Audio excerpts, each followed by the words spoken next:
आज की वीडियो में हम बात करेंगे HDFC लाइफ इंश्योरेंस कंपनी के बारे में। हम जानेंगे कि क्यों मार्केट इसको इतनी हाई वैल्यूएशन दे रहा है। अगर हमको लॉन्ग टर्म के लिए इस स्टॉक में पोजीशन बनानी है तो कौन सा प्राइस बेस्ट हो सकता है एंट्री के लिए। हम जानेंगे कि लॉन्ग टर्म इन्वेस्टर्स के लिए ये स्टॉक किस तरह के रिटर्न्स आने वाले समय में दे सकता है और हम इसके फंडामेंटल्स के बारे में भी बात करेंगे। निफ्टी अभी अपने ऑल टाइम हाई से 15% नीचे है, उसके बाद भी HDFC लाइफ 82 के PE पे ट्रेड होता है। उसकी वजह ये है कि ये अच्छे प्रमोटर ग्रुप को बिलोंग करता है, यानी कि HDFC। इस ग्रुप की ऑलरेडी दो कंपनीज HDFC बैंक और HDFC लिमिटेड अपने इन्वेस्टर्स को अच्छा खासा रिटर्न बना के दे चुकी हैं। कॉरपोरेट गवर्नेंस का कोई इशू नहीं है और ये सेक्टर बहुत तेज़ी से ग्रो कर रहा है, तो लोगों को तो ऐसा भी लगता है कि ये कंपनी आने वाले समय में निफ्टी का भी पार्ट बन सकती है। इसी वजह से मार्केट इसको इतनी हाई वैल्यूएशन देता है, क्योंकि ये सेक्टर भी बहुत तेज़ी से ग्रो कर रहा है और क्योंकि ये कंपनी एक स्ट्रॉन्ग प्रमोटर ग्रुप को बिलोंग करती है, तो इस कंपनी के पास पूरी एबिलिटी है मार्केट शेयर्स को और ज़्यादा बढ़ाने के लिए। इस कंपनी की लिस्टिंग साल 2017 में हुई थी और तब से ये अपने इन्वेस्टर्स को 50% से ज़्यादा के रिटर्न्स दे चुकी है, जबकि ये अपने ऑल टाइम हाई से 20% से नीचे ट्रेड हो रही है।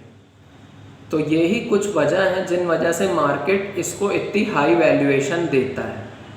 इस कंपनी में इन्वेस्ट करें या ना करें, या ये कंपनी आगे कैसा परफॉर्म कर सकती है, वो जानने से पहले आइए हम देख लेते हैं कि इंश्योरेंस सेक्टर का फ्यूचर हमारे देश में कैसा हो सकता है। आपने इस बात पे ज़रूर गौर किया होगा कि हमारे देश में लोग इंश्योरेंस पॉलिसीज़ और म्यूचुअल फंड्स के बारे में बहुत तेज़ी से अवेयर हो रहे हैं। रूरल एरियाज़ में भी ये अवेयरनेस बहुत तेज़ी से फैल रही है, क्योंकि इंटरनेट का एक्सेस आजकल सबके पास है।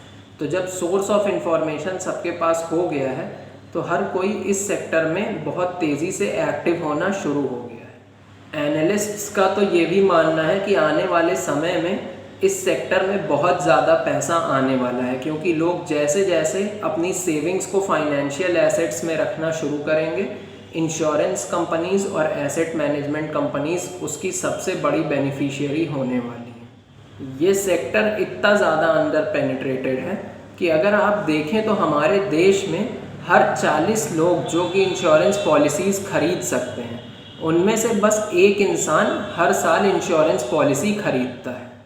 अगर आप हमारे देश का pension assets to GDP ratio देखें, यानी कि यहाँ लोग जो अपने रिटायरमेंट के लिए एसेट्स रखते हैं, उसको हम देश की GDP से डिवाइड कर लें, तो हमें आप देख सकते हैं कि जो रेशियो मिलेगा वो 4 के आसपास है इंडिया में, और बाकी दूसरे देशों के मुकाबले ये कितना ज़्यादा कम है। अगर आप पिछले 10 साल का डेटा देखें कि इंडियंस अपना कितना पैसा फाइनेंशियल सेविंग्स में रखते हैं और कितना पैसा फिज़िकल सेविंग्स में रखते हैं, तो आप देखेंगे कि ये रेशियो पिछले 10 साल से ऑलमोस्ट कांस्टेंट है। यानी कि साल 2007-8 में हम लोग जितना फाइनेंशियल सेविंग्स में रखते थे, अभी भी बस उतना ही रखते हैं। लेकिन आने वाले 10 सालों में ये चीज़ बहुत तेज़ी से बदलने वाली है। आप देख सकते हैं कि लाइफ इंश्योरेंस पेनिट्रेशन की अगर हम बात करें, तो ये हमारे देश में केवल 2.7% के करीब है, जबकि आप देख सकते हैं कि दूसरे देशों में ये कितना ज़्यादा है। लाइफ इंश्योरेंस पेनिट्रेशन को कई लोग ऐसा समझते हैं कि 2.7% का मतलब है कि 100 लोगों में से बस 2 या 3 लोग ही लाइफ इंश्योरेंस खरीद रहे हैं। लेकिन असल में लाइफ इंश्योरेंस पेनिट्रेशन का मतलब ये होता है कि हमारी जो टोटल GDP है, उसका कितना परसेंट हम लोग लाइफ इंश्योरेंस प्रीमियम्स की तरह दे रहे हैं। तो इस तरह से लाइफ इंश्योरेंस पेनिट्रेशन निकलता है, और आप देख सकते हैं कि ये बाकी देशों के मुकाबले कितना कम है। अगर आप लाइफ इंश्योरेंस पेनिट्रेशन को डेंसिटी के टर्म्स में चेक करें, तो डेंसिटी मैं आपको बता दूं कि ऐसे निकलती है कि किसी भी साल में एक देश के लोग जो प्रीमियम दे रहे हैं, उसका और पॉपुलेशन का एक रेशियो लिया जाता है, उससे लाइफ इंश्योरेंस डेंसिटी निकाली जाती है। तो ये भी आप देख सकते हैं कि दूसरे देशों के मुकाबले बहुत ज़्यादा कम है।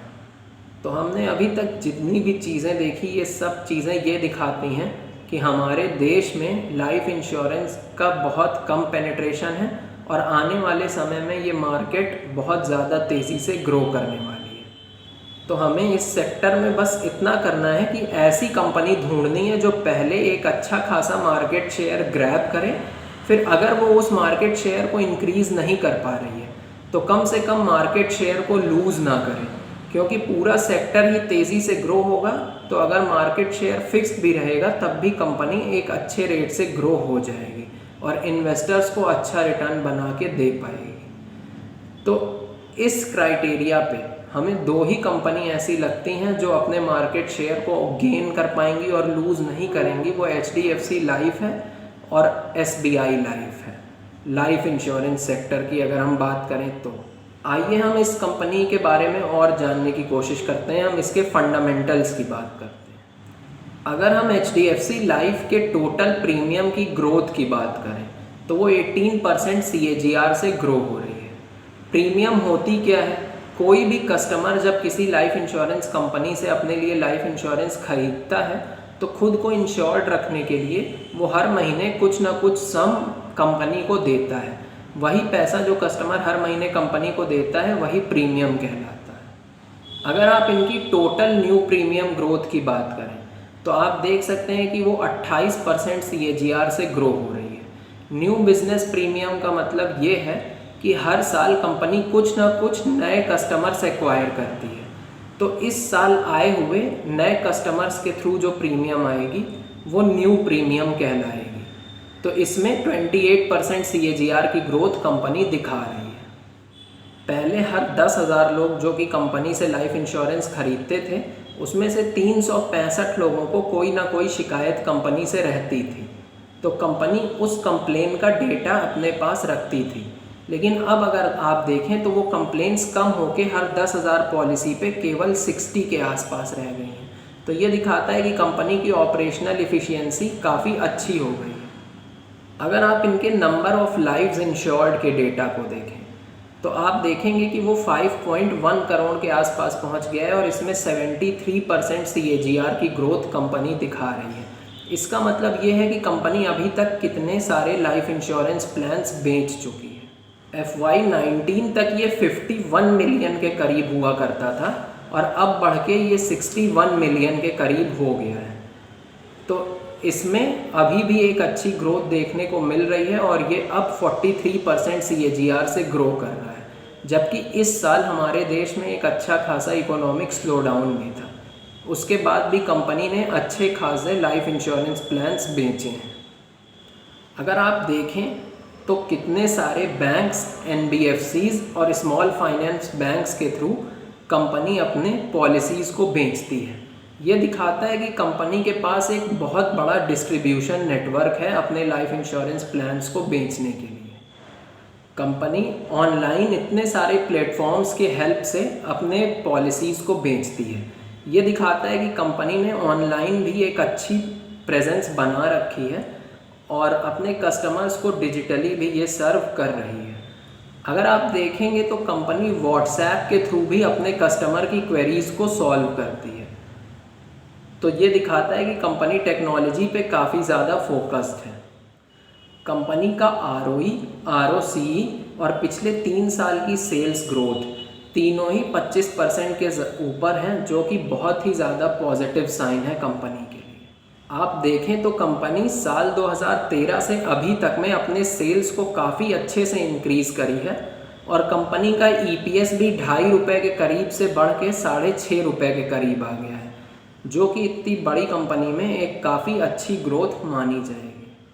आप अगर कंपनी का चार्ट देखें तो अभी हाल ही में आए मार्केट करेक्शन में स्टॉक का प्राइस 350 रुपये तक आ गया था, लेकिन उस प्राइस पे स्टॉक का मिलना वापस से काफ़ी मुश्किल है। तो स्टॉक अगर आपको 450 रुपये के आसपास भी मिलता है तो वो काफ़ी अच्छा प्राइस हो सकता है स्टॉक में एंट्री लेने के लिए। मैं उम्मीद करता हूँ कि आपको आज की वीडियो पसंद आई होगी। हम हर सैटरडे और हर ट्यूसडे एक वीडियो पोस्ट करने की कोशिश करते हैं। तो आप चाहते हैं कि कोई और टॉपिक जिस पे हम वीडियो पोस्ट करें तो आप कमेंट करके हमें ज़रूर बताइएगा। आज की इस वीडियो में स्टॉक से रिलेटेड मैंने जो भी बातें करी वो केवल मेरे व्यूज़ हैं। इसमें किसी भी तरह की पोजीशन बनाने से पहले आप अपनी रिसर्च ज़रूर कर लीजिएगा और अपने फाइनेंशियल एडवाइज़र से एडवाइस ज़रूर ले लीजिएगा।